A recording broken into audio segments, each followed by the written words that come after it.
Dios ha bendecido su vida y yo creo que van a algo activo ahí Dios en su corazón y eso va a ser bendición para toda la iglesia. Bueno, vamos a la Biblia. Tengo hoy un mensaje para nosotros como iglesia, pero pues, creo que también tiene unos enfoques hacia todos los que están afuera. Se llama instrucciones para los que han alcanzado salvación. Instrucciones para los que han alcanzado salvación. Ahí se oye mejor. Primera de Tesalonicenses, abran su Biblia. Primera de Tesalonicenses, capítulo 5. Instrucciones para los que han alcanzado salvación. Capítulo 5, versículo 9.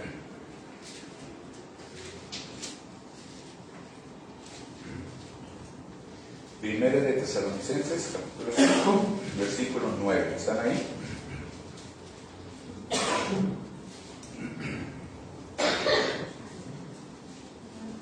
Creo que se anda por ahí algún polvito que les gustaría la garganta. ¿Están ahí? Primera de Tesalonicenses, capítulo 5, verso 9. ¿Amén? Vamos a leerlo. Porque no nos ha puesto Dios para ira, sino para alcanzar salvación por medio de nuestro Señor Jesucristo, quien murió por nosotros para que ya sea que velemos o que dormamos, vivamos juntamente con Él. Por lo cual, animaos unos a otros y edificaos unos a otros, así como lo hacéis. Vamos a orar. Padre, te damos muchas gracias por este privilegio. Gracias, Señor, porque estamos aquí, por tu gracia, porque tú nos has atraído, Señor, porque tú has hecho posible que estemos aquí en tu reino, Señor. Gracias. Te damos muchas gracias, Señor, porque nos has llamado para salvación. Gracias por ese amor, por esa misericordia que has derramado en la cruz. Y gracias, Señor, porque hoy podemos decirte, Abba, Padre. Hoy podemos decirte, Papá. Hoy podemos decirte, Padre, Señor. Antes decíamos, Diosito. Te veíamos muy lejos, Señor, pero hoy te podemos decir, Dios, Padre, Abba, que eres nuestro dueño, el dueño de nuestras almas, Señor, porque tú nos compraste a precio de sangre y hoy podemos reconocer esto, Señor, y darte gloria y alabanza a ti, Señor.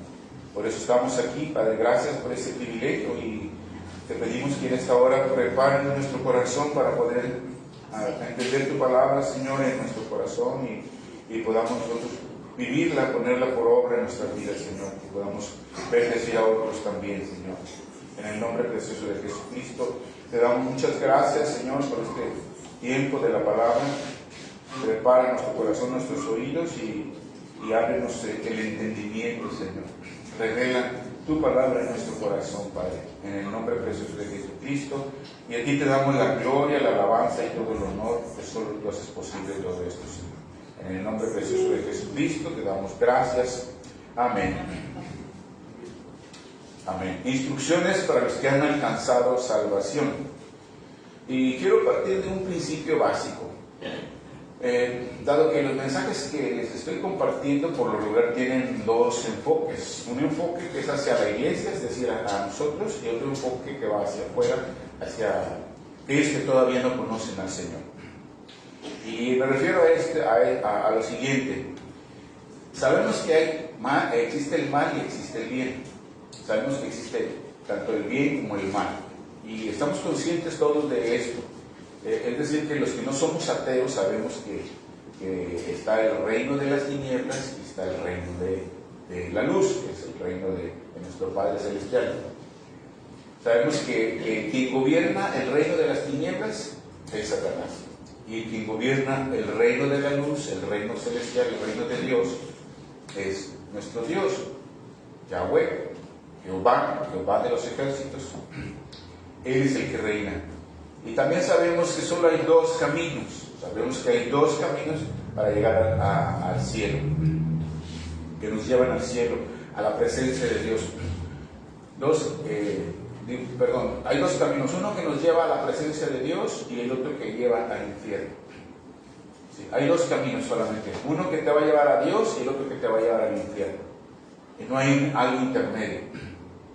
¿Sí? No hay algo intermedio. De hecho, hay gente que dice que todos los caminos te llevan a Dios, todas las religiones te llevan a Dios. Así dicen muchos, pero realmente no hay ni es más, no hay ni dos caminos, es un solo camino que te lleva a Dios. Solo camino. Jesucristo es el camino. Cristo es el camino. Dice en San Juan 14:6, yo soy el camino, la verdad y la vida, y nadie va al Padre sino por mí. Solamente por Jesucristo llegamos al cielo. No hay varios caminos, no hay ninguna religión, no es por religión, no es por ninguna otra forma, es solamente rindiendo nuestras vidas a Cristo. Ese es el único camino que nos puede llevar al cielo. Entonces, entendiendo todo esto, vemos en estos versículos que dice claramente, en el versículo 9 que leímos, que hay dos personas en el mundo, ¿sí? En el versículo 9 que leímos hay dos personas en el mundo.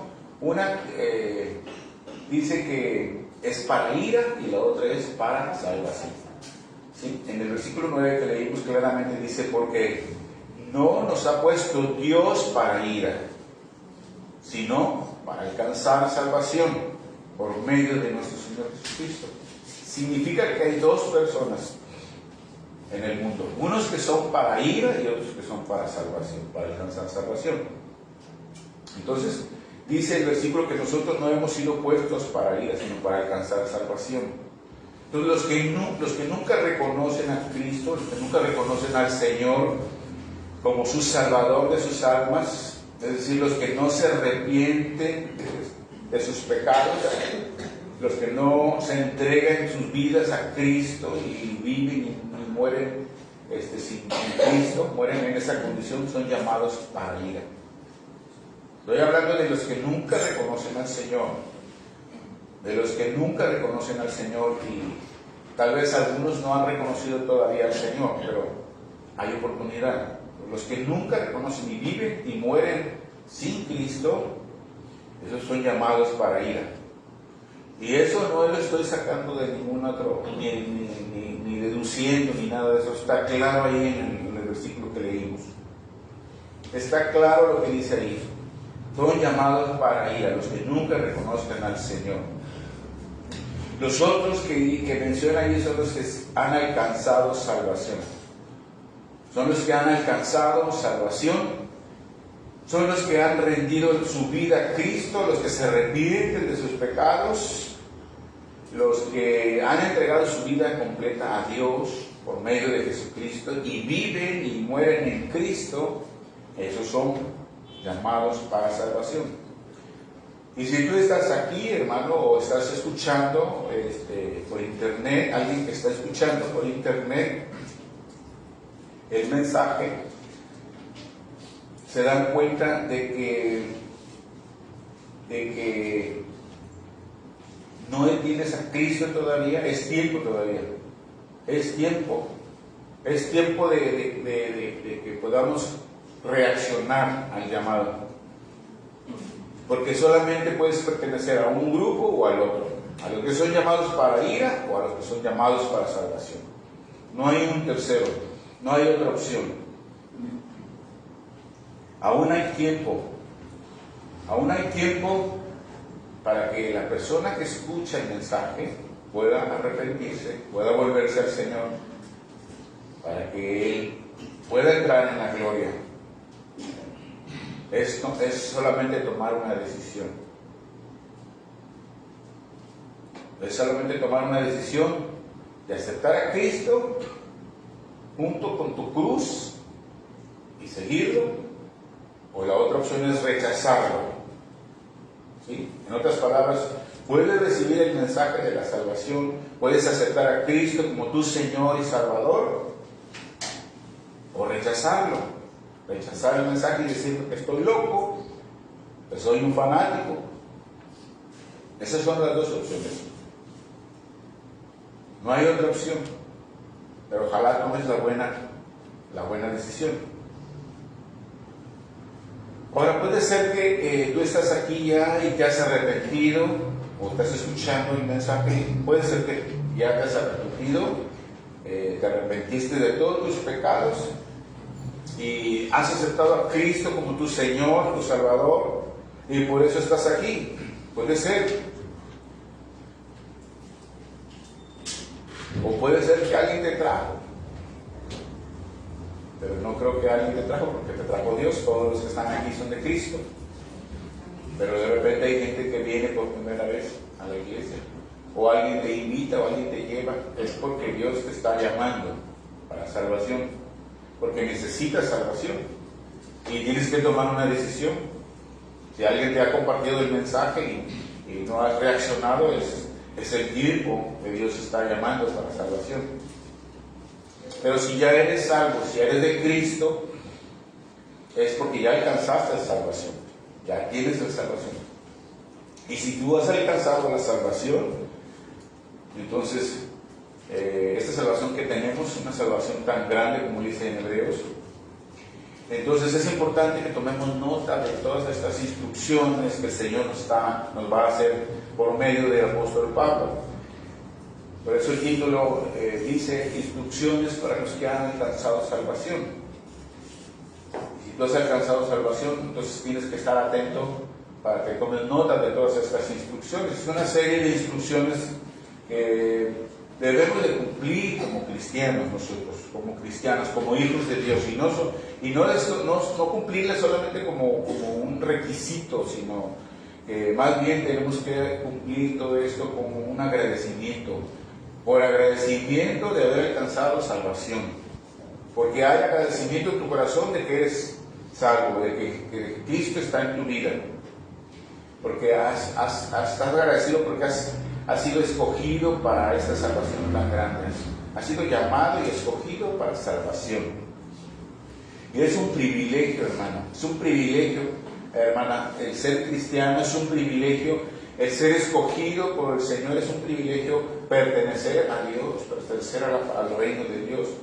De hecho, es el mayor honor o mayor distinción que podemos tener tú y yo como cristianos.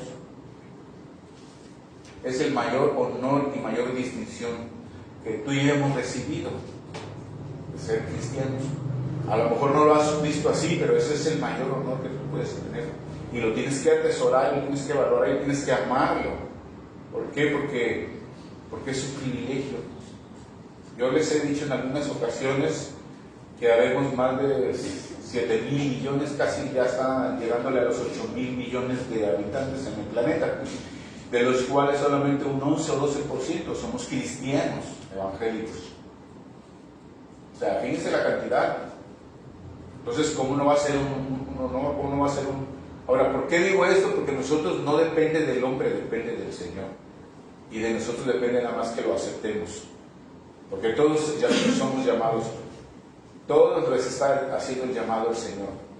Aquellos que me escuchan que aún no son cristianos, a todos les está haciendo el llamado, pero depende de nosotros si queremos recibir o no recibir, porque Dios no se mete con la voluntad de nosotros, pero todos tenemos esa oportunidad. Ahora decimos y con gozo de que fuimos alcanzados, porque yo no le buscaba, al menos yo no le buscaba a Dios, y Él me buscaba, y Él usaba métodos, usaba personas, y de repente no le conocía, no le reconocía, lo rechazaba.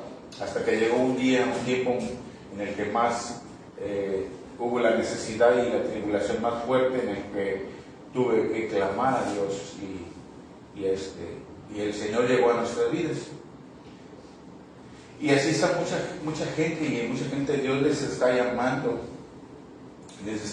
precisamente porque el Señor no quiere que se pierdan, quiere que se arrepientan. Entonces es nuestra mayor distinción y nuestro mayor honor el ser hijos de Dios.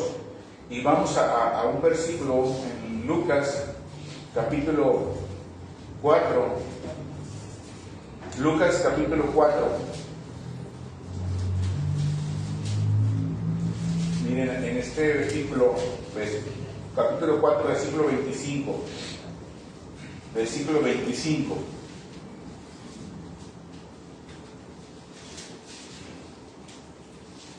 Del 25 al 27.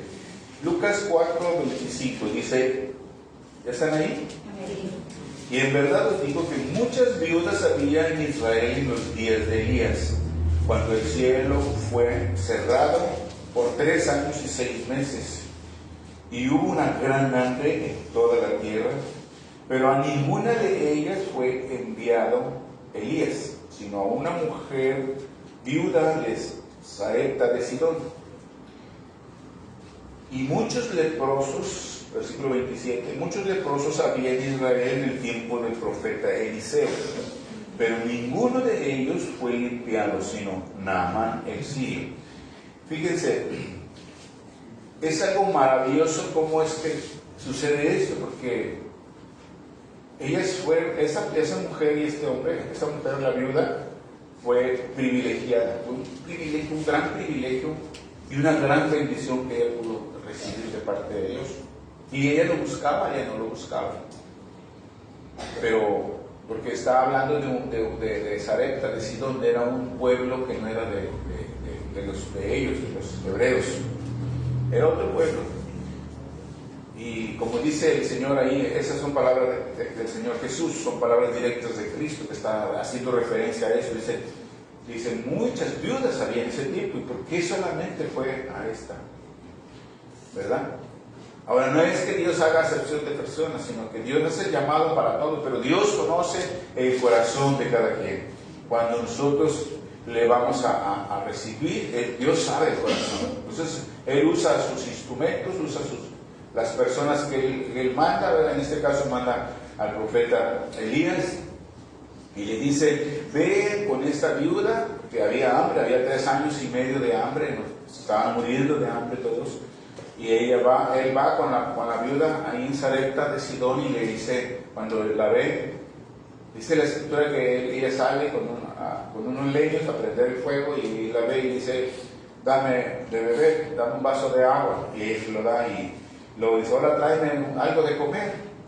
Y ella le dice, pues mira, esto es lo que yo traigo, esta poquita masa. Y él la iba a hacer apenas un pan, iba a prender la lumbre para hacer un pan, para comerla con mi hijo, porque es lo único que tenemos, es lo único que tengo y es lo último, dice.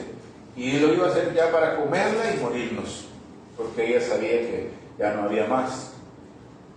Y estaba resignada a morirse por esa hambre. Y ella viuda, no tenía sustento, no tenía quien las sostuviera. Entonces él le dice, haz como has dicho, pero hazme primero a mí. Una pequeña torta de harina, y vas a ver que la harina no va a escasear, ni el aceite va a escasear de tu vasija. Y así fue.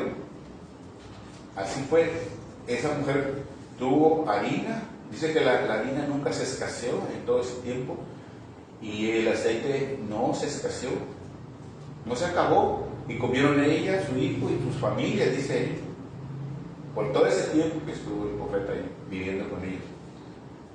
O sea, fue algo sobrenatural, algo milagroso. Fue una bendición tan grande porque ella pudo vivir con toda su familia.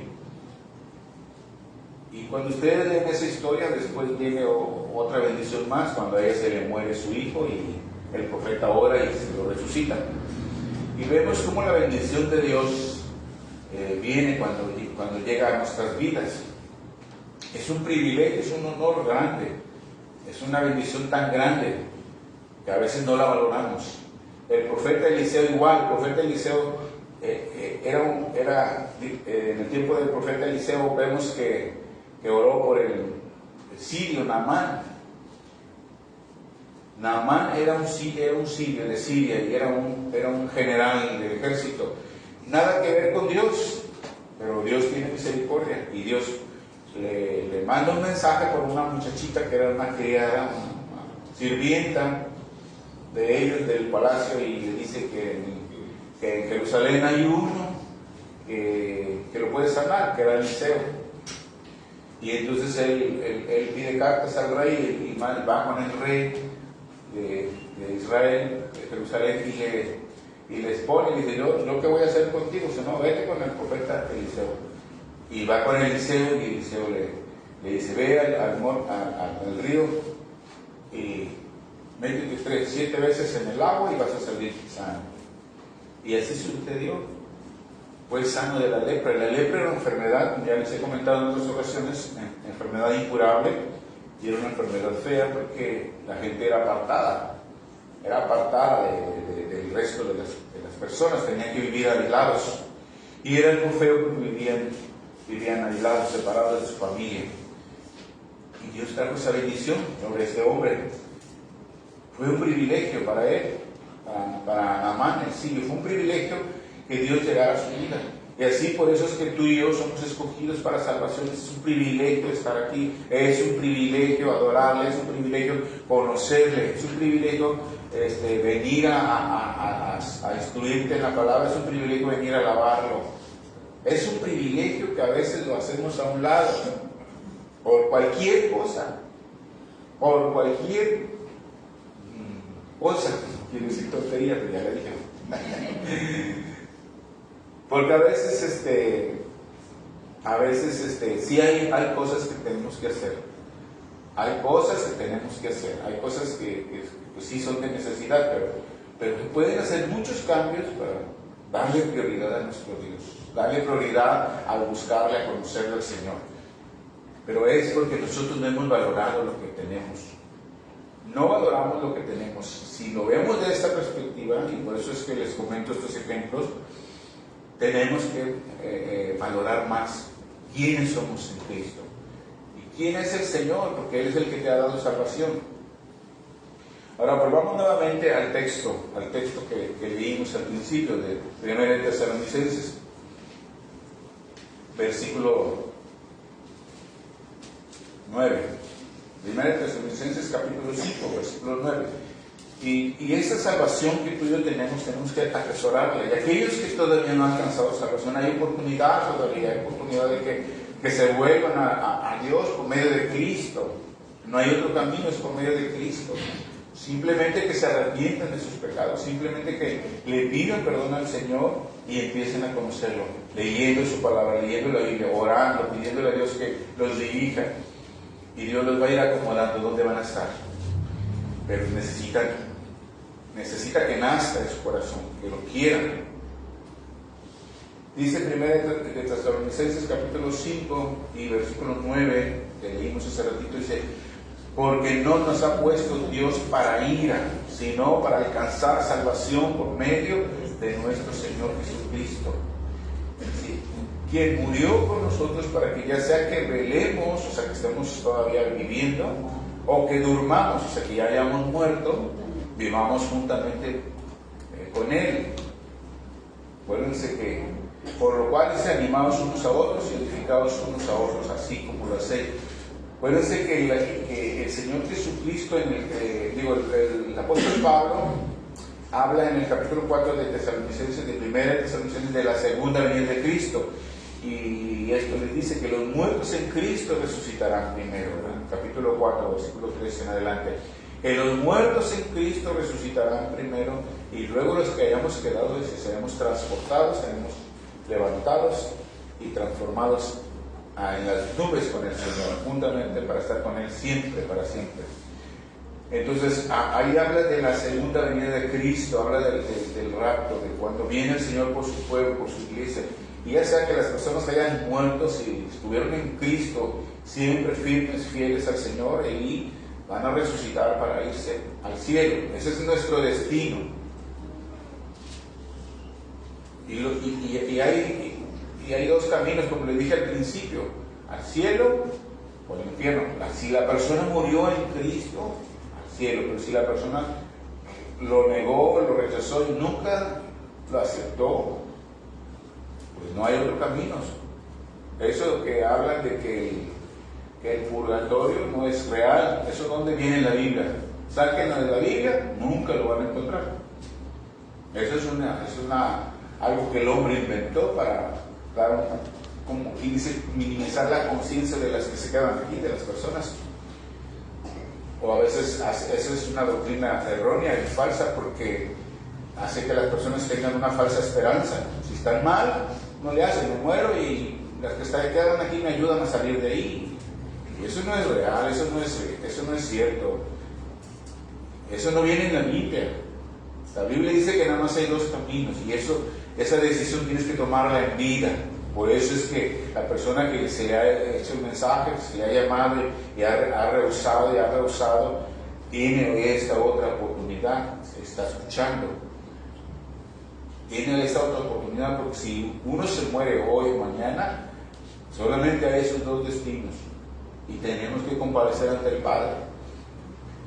Por eso es que nosotros que hemos reconocido al Señor y que tenemos esta nueva vida, tenemos que considerar que somos privilegiados, porque no somos, dice, puestos para ella, sino para alcanzar salvación. Y tú y yo hemos alcanzado esa salvación. Y esta es una realidad que va a suceder. Esta es una realidad que va a suceder, lo que dice estos versículos. Será de mucho gozo para muchos, pero también será de mucho dolor para otros. Esta realidad cuando estemos delante del Señor. Será de mucho gozo para muchos, pero de mucho dolor para otros. Vayan, por un momento, vayan a Mateo capítulo 25. Mateo capítulo 25, váyanse hasta el versículo 31.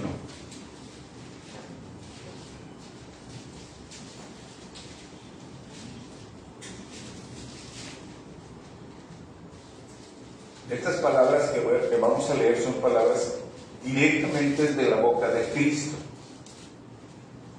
Digo porque cuando vemos los evangelios, hay palabras que los evangelistas o los que escribieron los evangelios las escribieron conforme narran la historia que ellos vivieron con el Señor Jesús, pero hay palabras que ellos transcribieron tal y como el Señor Jesús las habló. Y hay unas Biblias que traen incluso marcado con rojo las palabras que Cristo habló. Entonces, cuando vemos estas Biblias que tienen esas distinciones, pues vemos que esas palabras son las que habló Cristo, ¿verdad? Y esta es parte de lo que Él habló.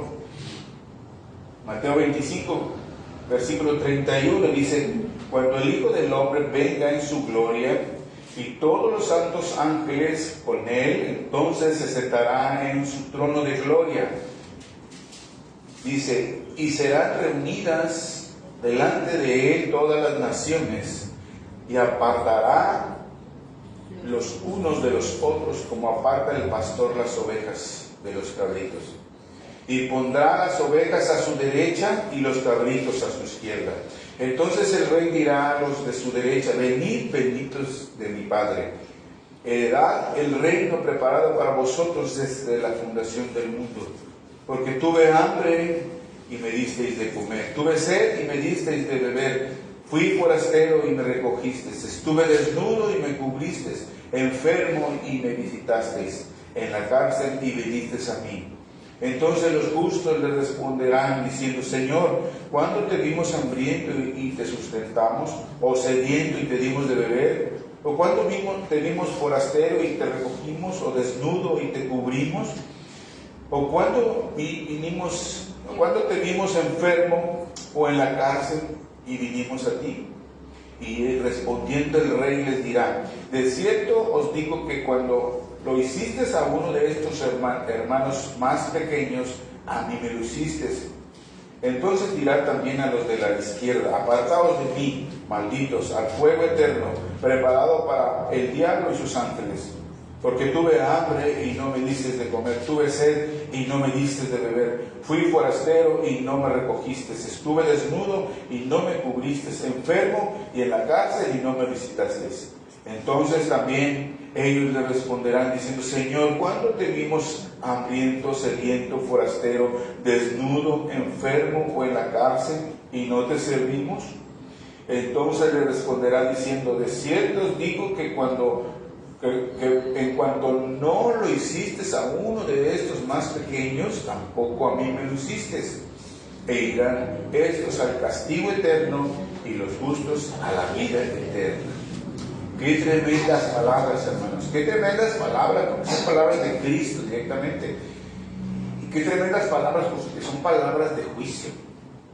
Y son palabras que están de qué lado de la gloria. O sea, de este lado de la gloria tenemos todavía oportunidad.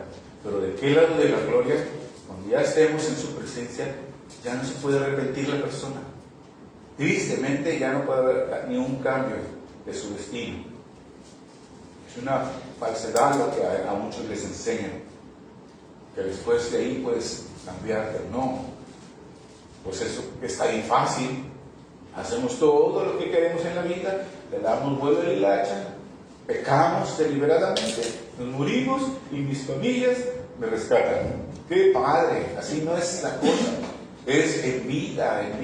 Tiene que haber un arrepentimiento y Dios tiene que ver tu corazón, que realmente te arrepentiste de tu maldad.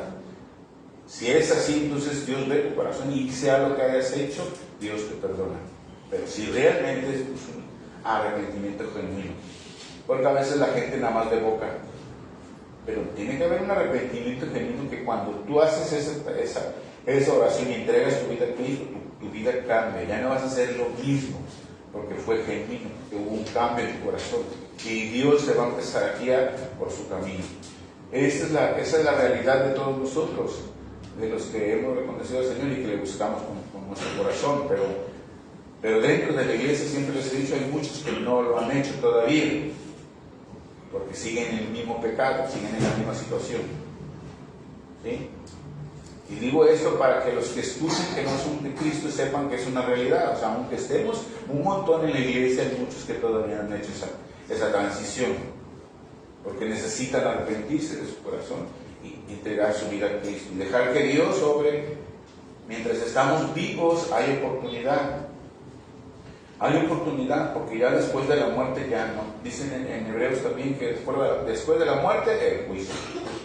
Está destinado a que el hombre viva una vez y después de la muerte el juicio. Entonces no hay vuelta de hoja, ya no se puede arrepentir la persona. Después de muerto ya no. Él ya no puede hacer nada, está muerto. Entonces, todos los que hemos alcanzado salvación, hermanos, aquí vienen en los siguientes versículos, el apóstol Pablo nos señala instrucciones para aquellos que han alcanzado salvación, para nosotros. Y vamos a empezar con el versículo 12 de lo que estamos leyendo, primera de Tesalonicenses. Miren, aquí en estos versículos del 12 en adelante nos habla de las instrucciones para los que han alcanzado salvación. Tú y yo estamos aquí porque hemos alcanzado salvación. Y hay unas instrucciones que Dios nos hace por medio del apóstol Pablo, pero les decía no que sean un requisito, que tú las tengas que hacer porque te las mandan, sino que debería de ser de corazón, por agradecimiento, ¿verdad? Por agradecimiento a Dios porque Él nos ha dado esta salvación tan grande que tenemos. Dice en el capítulo 5 de Primera de Tesalonicenses, ya se me perdió. En el 5, versículo 12, ¿están ahí? Número 1 de esas instrucciones, dice el versículo 12, dice: os rogamos, hermanos, que reconozcáis a los que trabajan entre vosotros y os presiden en el Señor y os amonestan. Que los reconozcáis a los que trabajan entre ustedes y os presiden, dice. O sea, los que están al frente, los que están representándolos, los que presiden, los que están al mando, que lo reconozcan, dice. Y también dice el versículo 13, y que los tengáis en mucha estima y amor por causa de su obra.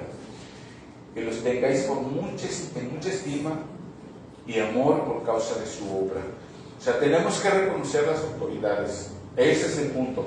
Tenemos que reconocer y tener por alta estima a aquellos que están en eminencia, aquellos que están en autoridad, aquellos que Dios ha puesto en autoridad. Y parte de eso estamos viéndolo en el estudio de autoridad espiritual. O sea, estamos viendo parte de esto, de que tenemos que sujetarnos a las autoridades y respetar nuestras autoridades, tenerlas por alta estima por causa de la obra que Dios ha puesto en sus manos. Eso es lo que dice el versículo, eso es lo que tenemos que hacer. Es una instrucción que nos da nuestro Dios a través del apóstol Pablo en esta carta de Tesalonicenses, que primeramente nos dice que reconozcas tu autoridad, que reconozcas. Y cuando vemos la palabra reconocer en el diccionario es distinguirlo dice distinguir e identificar a una persona entre varias por una serie de características propias. Distinguir a una persona porque tienes otras características que otros no tienen. Entonces, eso es lo que significa la palabra distinguir. El Señor dice, es lo que significa reconocer, perdón. Reconocer es eso, que distingas entre las personas a alguien, o una persona que tiene otras ciertas características propias. Entonces, primeramente reconocer que si la persona está al frente, porque Dios la ha puesto, y porque tiene esas ciertas características, primeramente, y que lo tengas en alta estima, que valores, en este caso, que nosotros como hijos de Dios orar por las autoridades, o ustedes como ovejas orar por sus pastores, y orar por las autoridades que tenemos alrededor. En la familia orar por el esposo, los hijos orar por sus padres, y así en ese sentido, en esa dirección, todos tenemos autoridad. Entonces, arriba de nosotros tenemos que estar orando por nuestras autoridades y reconociendo que Dios las puso. Ese es el número uno. Número dos, que dice el versículo 13, la segunda parte del versículo 13, dice que tengan paz, dice ahí. Dice, tened paz entre vosotros. Esa segunda instrucción que debemos de tener como hijos de Dios, tenemos que tener paz entre nosotros. O sea, entre nosotros como hermanos no debe haber disensiones, no debe haber pleitos, no debe de haber inconformidades o alegatos y nada de eso. Tiene que haber paz, tiene que haber armonía, tenemos que ser perdonadores. Tenemos que ser perdonadores. Si algo nos hace, tenemos que perdonar. Acuérdense que aquí hay muchos de varios niveles de conocimiento, de varios niveles de fe, de varios niveles de desarrollo espiritual. Hay unos que son débiles, hay unos que están fluctuando, entonces tenemos que tener armonía entre ellos. Reconocer que pues tal vez están un poco débiles espiritualmente y por eso a veces hablan imprudentemente y te ofenden. Son imprudencias, o a veces se enojan porque no han madurado sus emociones y te pueden hacer que te exaltes también. Entonces, y en la casa también. Entonces tenemos que entender que nosotros como hijos de Dios, el Señor nos da esa instrucción que tenemos de ser pacificadores, ¿sí? Tenemos que tener paz entre nosotros como iglesia, como hermanos. Dice en Hebreos capítulo 12, nomás anótenlo, versículo 14, seguid la paz con todos y la santidad, sin la cual nadie verá al Señor. Es algo que Dios establece, que nosotros sigamos la paz, o sea, seamos pacificadores, ¿sí? Si hay un problema en la iglesia, un hermano, tenemos que perdonar y mantener la paz con él, no ir a pelear, no agrandar el problema. Número 3 de las instrucciones, viene en el versículo 14. Número 3, viene en el versículo 14. También os rogamos, hermanos, que amonestéis a los ociosos. Que amonestéis a los ociosos, o sea, amonestar a los ociosos, a los que no hacen nada. O sea, a los que son flojos. O sea, a los que no hacen nada. Que están en la iglesia y que vienen y no hacen nada, no se mueven, no hacen nada. Amonestarlo, dice. Y la palabra amonestar dice en el diccionario, es llamar la atención, dice reprender severamente a una persona. Eso es amonestar. O sea, ¿qué te pasa? ¿Por qué no haces nada? Claro, con amor, ¿verdad? Con amor. Estimularlos a que se activen, que no estén sin hacer nada. O sea, ahora, esto puede caber en cualquier área. No estás leyendo la Biblia, lee la Biblia, ora. No estás haciendo nada, preguntas cuando tienen problemas y fíjate que traigo problemas y andan llorando de la greña de los esposos o con los hijos o en el trabajo y les preguntas, bueno, porque vienen porque quieren que oremos. ¿Estás orando tú? Casi no. ¿Estás leyendo la Biblia? Es que no la he leído. Entonces, primeramente es eso. Eso es lo que tenemos que hacer. Y todos nosotros tenemos esa responsabilidad, porque somos un cuerpo y nosotros nos dolemos y nos o sea, uno se duele y nosotros también nos debemos de doler. Y tú, si ves que un hermano no anda bien, tú tienes que animarlo. Lee la Biblia. ¿Estás leyendo la Biblia? No. Tú tienes que amonestar que se active. Porque eso es lo que dice, que amonestemos a los ociosos, a los que no están haciendo nada. Número 4 dice, en el mismo versículo 14, alentar a los de poco ánimo. Dice ahí, alentar a los de poco ánimo. O sea, que nosotros los alentemos, o sea, que les echemos ánimo, ¿sí? A los que no tienen ánimo, que andan allí apachurrados, echarles ánimo. Y a veces nosotros les hablamos, les mandamos un mensajito, oye, no los hemos visto, ¿qué pasa? ¿Cómo están? Y Dios les bendiga y échale ganas y mensajitos, porque eso es lo que tenemos que hacer. Nosotros lo hacemos porque estamos enfrente de la iglesia, pero como hermanos también, si ustedes no ven a alguien y lo ven de repente, oye, no te hemos visto, ¿qué te pasa? Oramos por ti, animarlos, decirles, échale ganas.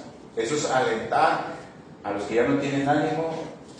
A lo mejor ya se sienten desanimados, no sé, pues invítales un cafecito, haz plática con ellos y diles, pues vamos a orar, hermano, vamos a estar con ustedes pendientes, echándole ganas, que necesita y apoyarle y que se sienta animado para que siga buscando a Dios, porque esa es una indicación que nos da a nosotros también como hijos de Dios. Eso es lo que tenemos que hacer.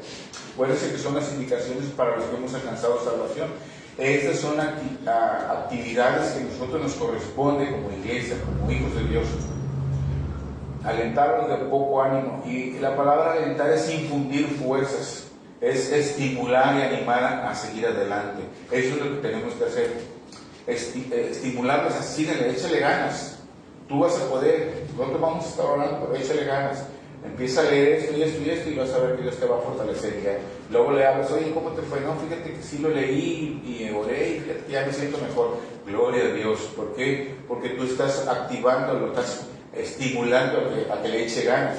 Eso es lo que tenemos que hacer. Esa es una indicación que nos da la palabra como hijos de Dios, como pueblo que ha alcanzado salvación.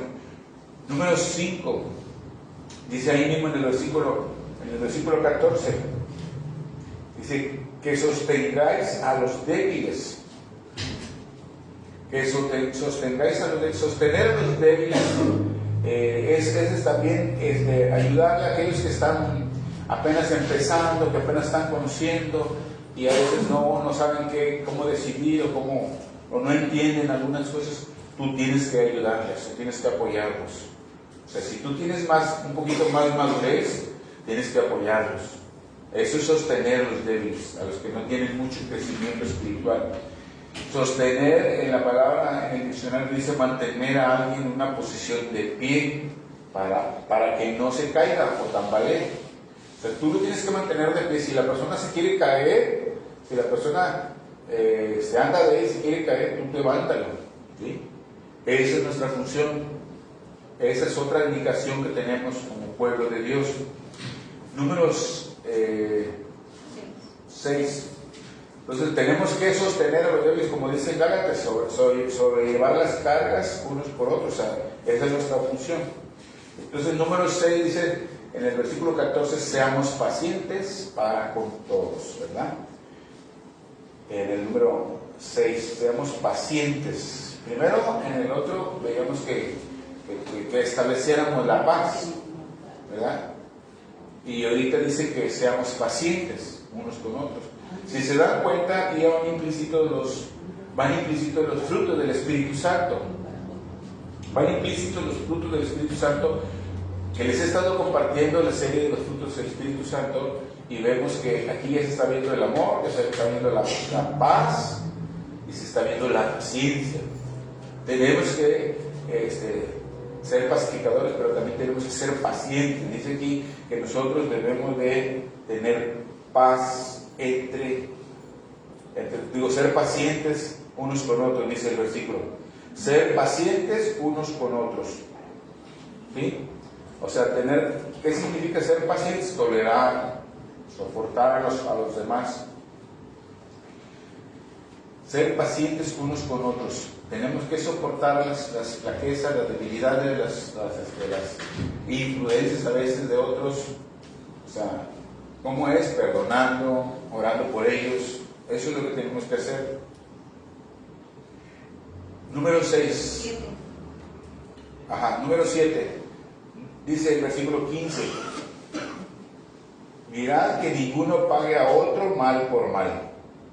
Antes seguid siempre lo bueno unos con otros y para con todos. Dice que no pagar mal por mal. No pagues mal por mal. Si te hace el mal, no le hagas el mal. O sea, lo que dice es que si alguien te hace mal, tú no le hagas también lo mismo.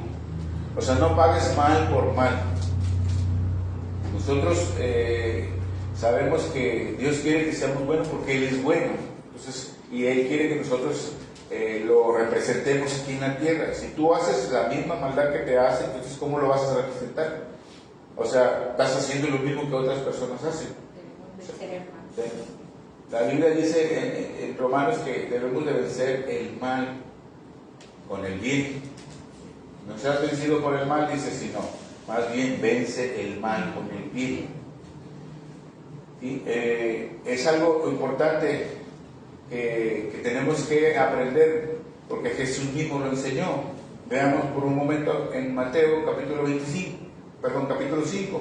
Mateo capítulo 5, el Señor está hablando de esto, porque Él quiere que nosotros nos parezcamos a Él. Mateo 5, versículo 38.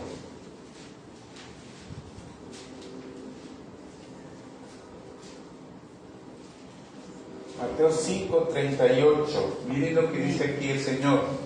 También son palabras directamente de la boca de Jesús. Dice el versículo 38. ¿Oíste que fue dicho ojo por ojo y diente por diente? Pero yo os digo, no resistáis al que es malo. Antes, a cualquiera que te hiere la mejilla derecha, vuélvele también la otra. Y al que quiera ponerte a pleito y quitarle la túnica, déjale también la capa. Y a cualquiera que te obligue a llevar una carga, a llevar carga o una milla, ve con él 2. Al que te pide, dale. Y al que quiera tomar de ti prestado, no se lo rehuses. ¿Oíste que fue dicho, amarás a tu prójimo y aborrecerás a tu enemigo?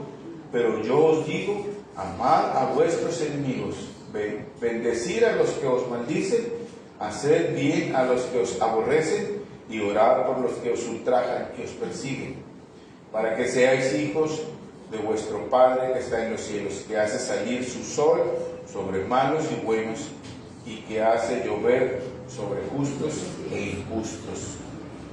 Y luego dice, porque si amáis a los que os aman, ¿qué recompensa tendréis? ¿No hacen también lo mismo los publicanos? Y si saludáis a vuestros hermanos solamente, ¿qué hacéis de más? ¿No hacen también así los gentiles? Sed pues vosotros perfectos como vuestro Padre que está en el cielo es perfecto. Eso es lo que quiere Dios, es lo que quiere nuestro Señor, que aprendamos de Él. Es difícil porque va en contra de nuestra naturaleza, es difícil porque va en contra de nuestra naturaleza, pero tenemos que entender que nosotros ya no somos del mundo, somos del reino de los cielos, y que Él nos está preparando para que seamos como Él. Si pertenecemos al reino de los cielos, tenemos que manifestar todas esas virtudes, todas estas virtudes del Espíritu Santo, que es amor, gozo, paz, paciencia, bondad, benignidad, fe, templanza, mansedumbre. Todo esto tenemos que mostrarlo.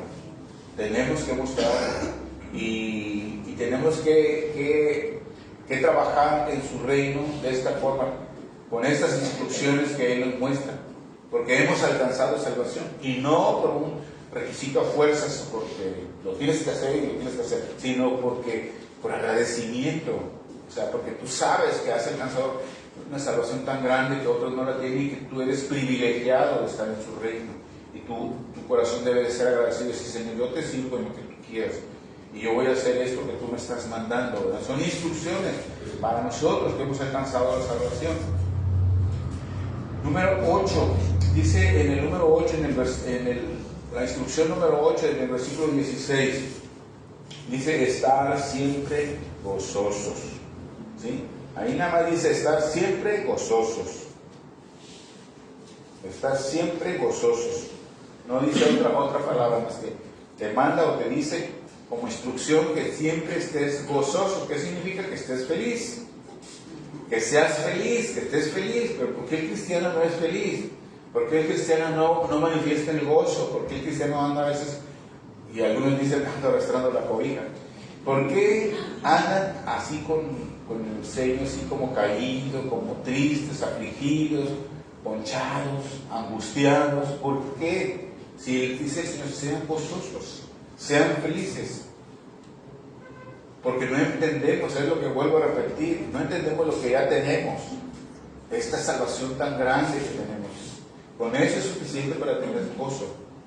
No importa que estés muriendo, no importa que estés enfermo, no importa que estés en crisis, tienes a Cristo. Amén. Amén. Hay algo que me dejó muy convencido de esto, y está en 1 de Samuel, porque tenemos que tener gozo. Si hay problemas en nuestra vida, siempre va a haber problemas, va a haber dificultades, va a haber situaciones que van a estar queriéndonos hacer tambalear o te van a desanimar, se te va a apagar un poquito el gozo.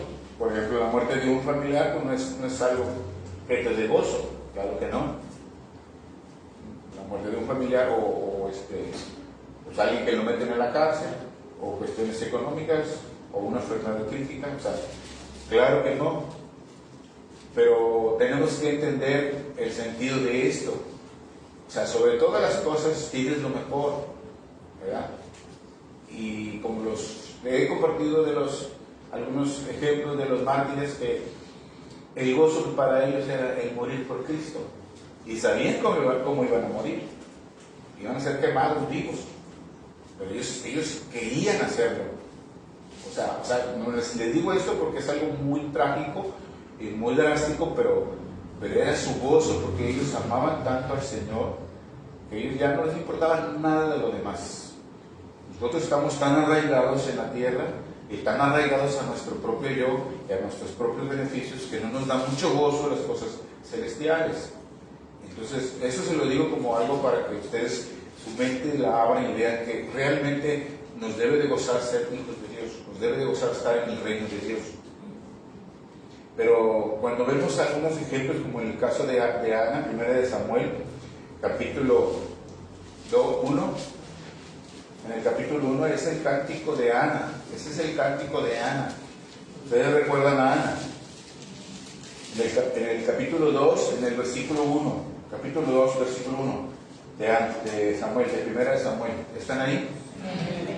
Dice, y Ana oró y dijo, mi corazón se regocija en Jehová, mi poder se exalta en Jehová, mi boca se ensanchó sobre mis enemigos, por cuanto, ¿qué dice? Me alegré en tu salvación. Aleluya. Gloria a Dios. Ese es algo que a mí me llena de gozo, porque ella reconoce todo lo que ha pasado, todo lo que sufría, pero cuando ella sabe que tiene lo mejor, que es la salvación, su gozo, su corazón se regocija en Jehová, en su Dios, ¿sí? En tu Dios y en mi Dios. Ella se regocijaba y su boca, dice, se ensanchó sobre sus enemigos, aunque sus enemigos pudieran haber hecho lo que fuera, pero ella en su boca alababa a Dios, y no importa que la maldijeran o que dijeran lo que sea, pero ella alababa a Dios. Por eso dice, mi boca se ensanchó contra mis enemigos, ¿sí? Ella exaltaba al Señor, aunque sus enemigos le hicieran lo que le hicieran. Por cuanto me alegré en tu salvación. Por cuanto me alegré en tu salvación. A veces nosotros tenemos muchos problemas, les decía, aflicciones, y sí nos roban un poco el gozo. Pues tenemos que recordar esto, que tenemos la salvación, así como Ana. Tenemos que recordar que Dios nos ha dado esta salvación tan grande, que hemos sido escogidos para salvación, llamados para salvación. Ana estaba muy afligida porque no podía tener hijos. Si recuerdan la historia de Ana, ella no podía tener hijos, estaba muy afligida y la afligían todos los días. Pero ella estaba tan afligida hasta que se da cuenta, cuando Dios le concede tener un bebé, cuando Dios le concede tener a Samuel, su primer hijo, se da cuenta de que Dios no solamente salva, sino que Dios escucha las peticiones de tu corazón. Pero tenemos que reconocer la salvación. Dios te trae salvación, pero juntamente con la salvación te trae muchas bendiciones. Pero si tú no reconoces la salvación, entonces no puedes ver las bendiciones. En Romanos capítulo 8, versículo 32, fíjense lo que dice ese versículo. Si tú no reconoces la salvación, entonces no vas a tener tantas bendiciones. Romanos capítulo 8, versículo 32.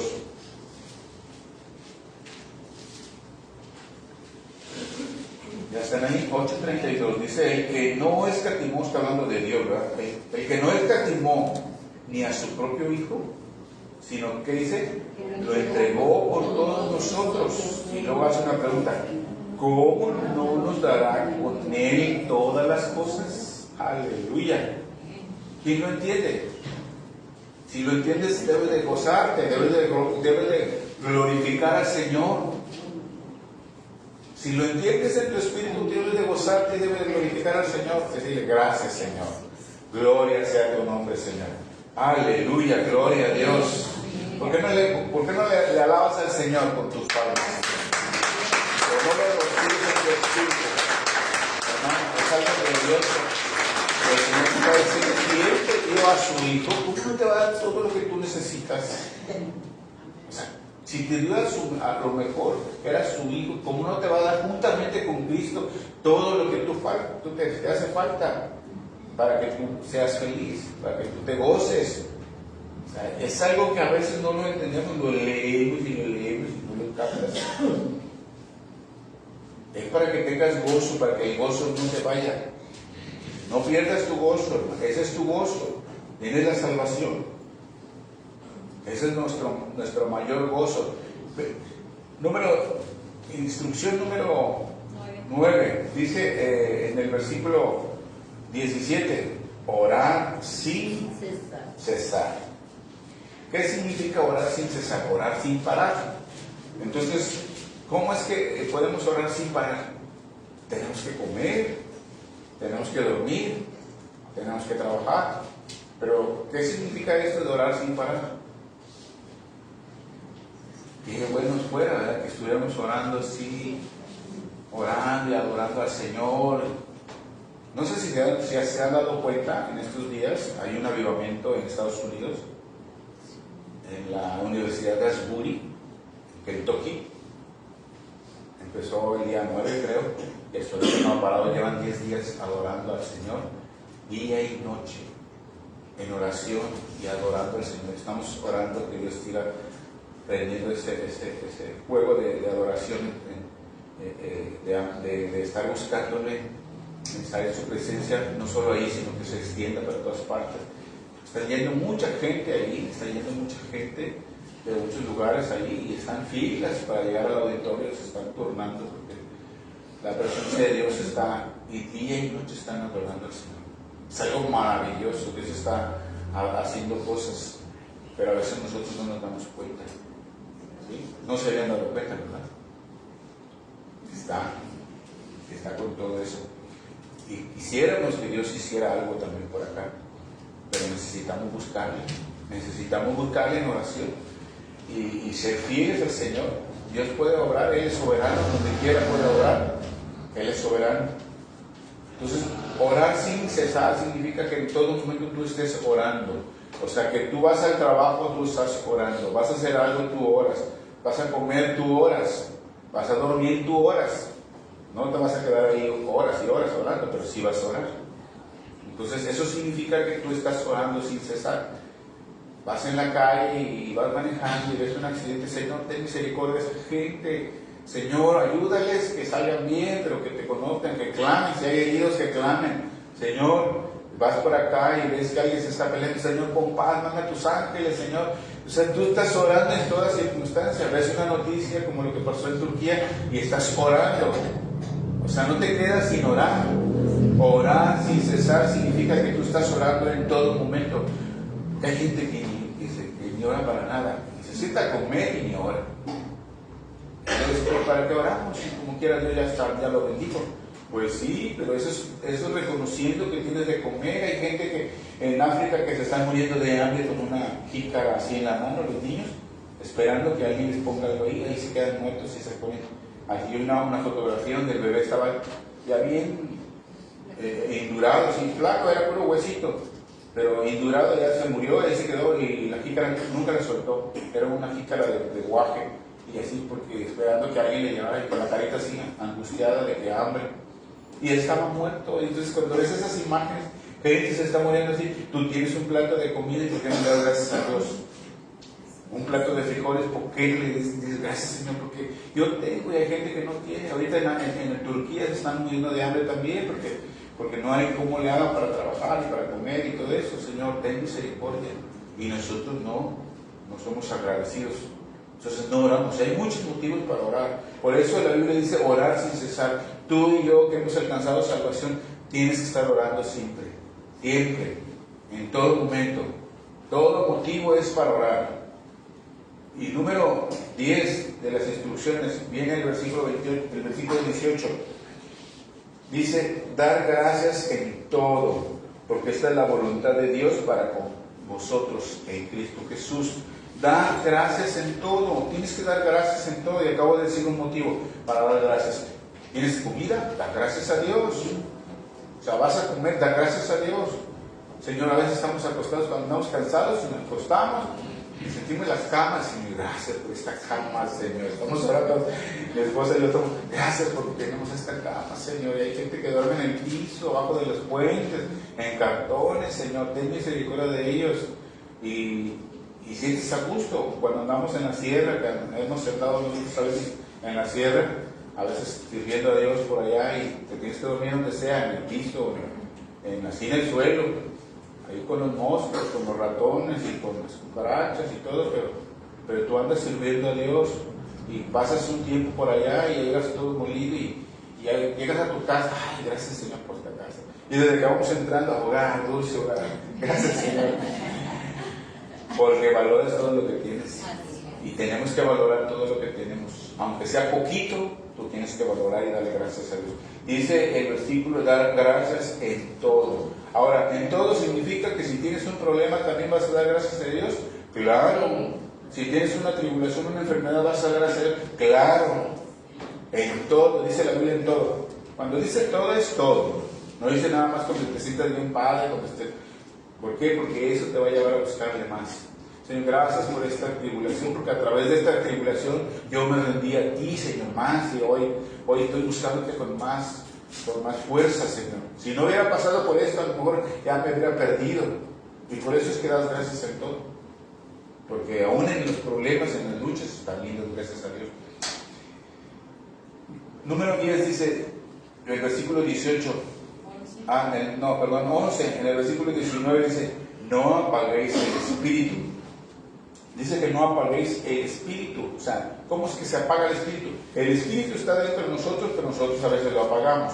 ¿Cómo lo apagamos? Cuando hay pecado, cuando nosotros pecamos y no nos arrepentimos, no le pedimos perdón al Señor, el espíritu se contrista, se apaga. Entonces no apaguéis el espíritu, dice, sino que tienes que avivarlo, orando, leyendo la Biblia. Cuando pecas, arrepiéntete del corazón y pídele perdón a Dios, siga adelante, pero trata de no pecar, ¿sí? No apaguéis el espíritu. Número 12, el versículo 20 dice que no menosprecies las profecías. O sea, no menospreciar la palabra de Dios, lo que se ha dicho del Salvador. El Antiguo Testamento habla mucho de Cristo y todo lo que la palabra de Dios dice son profecías que se han cumplido, ¿verdad? Entonces, en otras palabras, no menosprecies la palabra de Dios, ¿sí? Profetizar significa hablar la palabra de Dios. Eso es profetizar. Y no menosprecies la profecía de lo que Dios ha hablado. O sea, no menosprecies lo que está escrito en la palabra. Todo lo que leemos en la Biblia, escuchamos de la palabra, tenemos que ponerlo por obra. Tenemos que practicarlo. Número 13 dice, examinarlo todo y retener lo bueno. Tenemos que examinar las cosas que escuchamos y retén la más lo bueno, no desecha lo malo. O sea, puedes escuchar, pero si ves que esto no está bien, no. Retén la más lo que es bueno. ¿Sí? Ahora, cuando nosotros leemos, cuando nosotros escuchamos un mensaje, como aquí que estamos en la iglesia, escuchamos el mensaje, tenemos que retener lo bueno, ¿sí?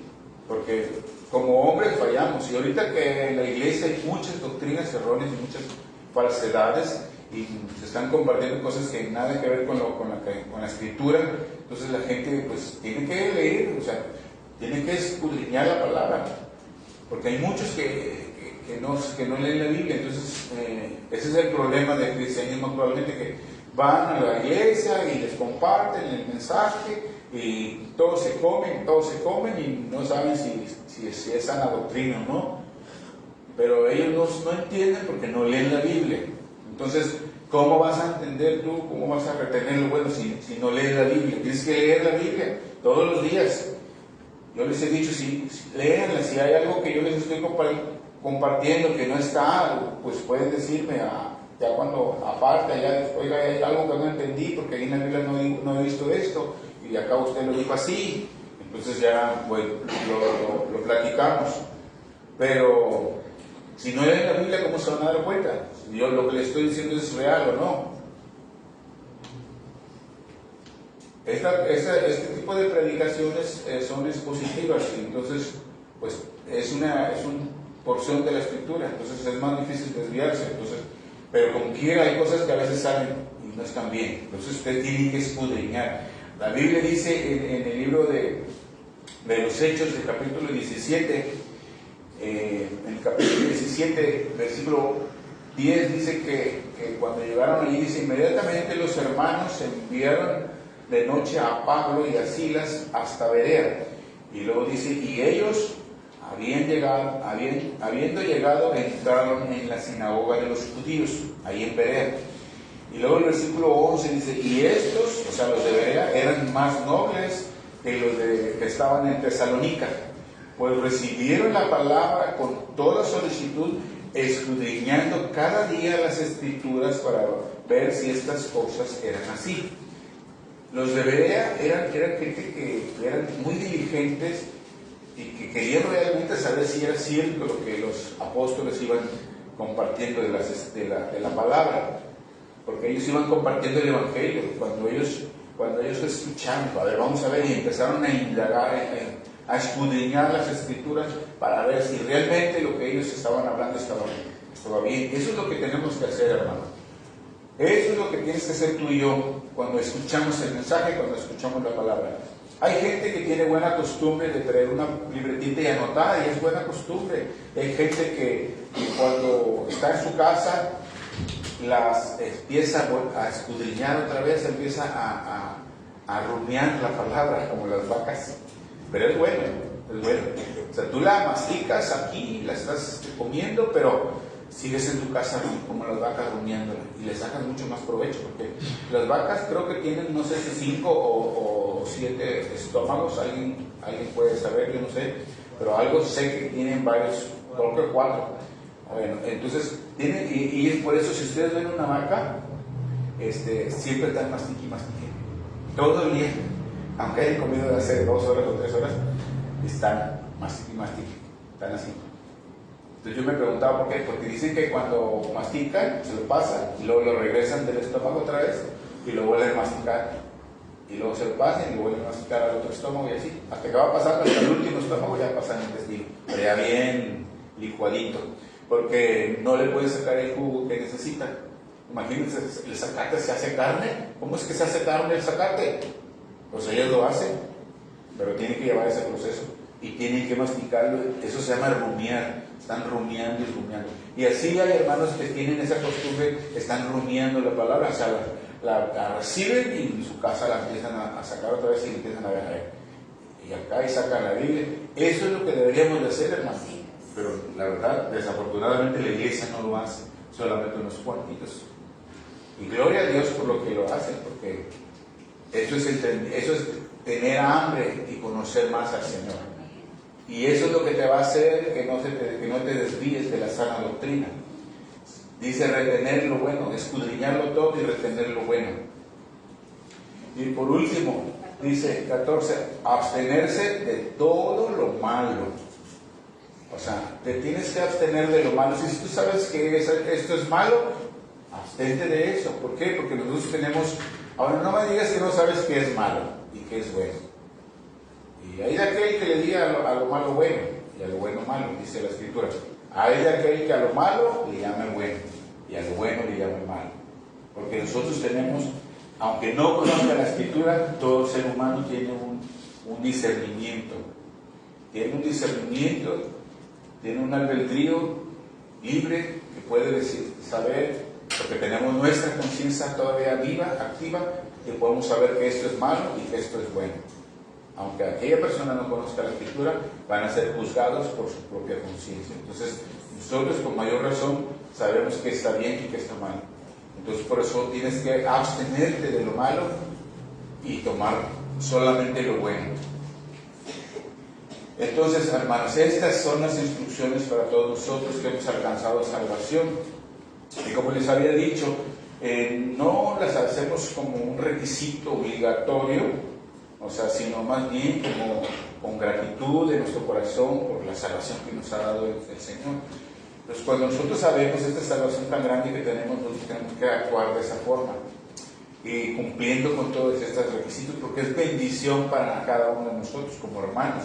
Tú lo haces conmigo y yo lo hago contigo, y así todos nosotros nos edificamos juntamente, porque esa es la indicación, porque somos un solo cuerpo, un solo pueblo que Dios, el Señor, compró con su sangre preciosa, y pues necesitamos actuar de esa forma. Esas son las instrucciones para los que hemos sido alcanzados. Versículo 23 dice, en el versículo 23, y el mismo Dios de paz os santifique por completo, y todo vuestro ser, espíritu, alma y cuerpo sean guardados irreprensibles para la venida de nuestro Señor Jesucristo. Amén. Esto es lo que Dios quiere hacer en ti y en mí, que nuestro espíritu, nuestro alma y nuestro cuerpo sean guardados irreprensibles. O sea, irreprensibles, que no tengan nada, ni una tacha que el Señor te quiera que te reprenda. Que todo sea irreprensible, espíritu, alma y cuerpo. Por eso es que tenemos que aplicar todo esta palabra, estas instrucciones que tenemos todos los que hemos alcanzado esta salvación, y aplicarla en nuestras vidas. Versículo 24 dice, el 24, fiel es el que os llama, el cual también lo hará. Aleluya. Él es fiel, nuestro Dios es fiel, y Él es el que te llamó. Él es el que te llamó, dice, fiel es el que os llama, el cual también lo hará. Porque la obra es del Señor. La obra no es tuya, ni es mía, ni de nosotros que estamos al frente. Es del Señor, la obra. Si nos duele cuando alguien se aleja, cuando alguien ya no viene, si nos duele, y tratamos por muchos medios, orando primeramente y mandando mensajes, llamándolos y diciéndoles, oye, es que el Señor te va a ayudar, espérate y no toma otra decisión y hacer esto y lo otro. Y por todos los motivos, y si la persona no accede y no quiere, pues ya no podemos trabajar en su corazón. Nadie puede trabajar en su corazón más que el Espíritu de Dios, porque sabemos que la obra es del Señor. Si nos dejamos, Él nos va a moldear. Filipenses 1:6 dice que estando persuadido de esto, que Él, el que comenzó la buena obra en nosotros, Él la perfeccionará todos los días hasta la venida del Señor. Él es el que la comenzó en ti y en mí. Él es el que nos trajo hacia Él. Y Él comenzó esa obra y dice que Él la va a perfeccionar todos los días, cada día, hasta que venga Jesús por su pueblo. Amén. Amén. Pero necesitamos ser moldeables, necesitamos dejarle que Él obre en nuestro corazón. Señor, te damos muchas gracias por tu palabra, Señor. Gracias por este tiempo que nos has dado, este refrigerio, Señor, y porque sabemos que tenemos algo muy precioso, Señor, que es tu salvación. Gracias, Señor, porque somos privilegiados, Señor. Es un alto honor, una alta honra, Señor, que nos has concedido, porque nada éramos, Señor, porque éramos incluso enemigos tuyos, Señor. Nos has atraído, nos has llamado y nos has moldeado nuestro corazón, Señor. Gracias por esa salvación tan grande que tenemos, Señor. Ayúdanos a valorar lo que tenemos, ayúdanos a estar obrando conforme a lo que tú nos has mostrado, Señor. Que cumplamos en nuestras vidas con esas instrucciones, porque nos has dado esa salvación tan grande. Que seamos agradecidos y podamos nosotros bendecir a otros, a todos nuestros hermanos, al cuerpo de Cristo, Señor. Oramos, Señor, en el nombre de Jesucristo, creyendo que la obra es tuya y tú la vas perfeccionando cada día hasta la venida del Señor. Te damos muchas gracias y te bendecimos. Te damos a ti toda la gloria y toda la alabanza. En el nombre precioso de Cristo Jesús. Amén y amén.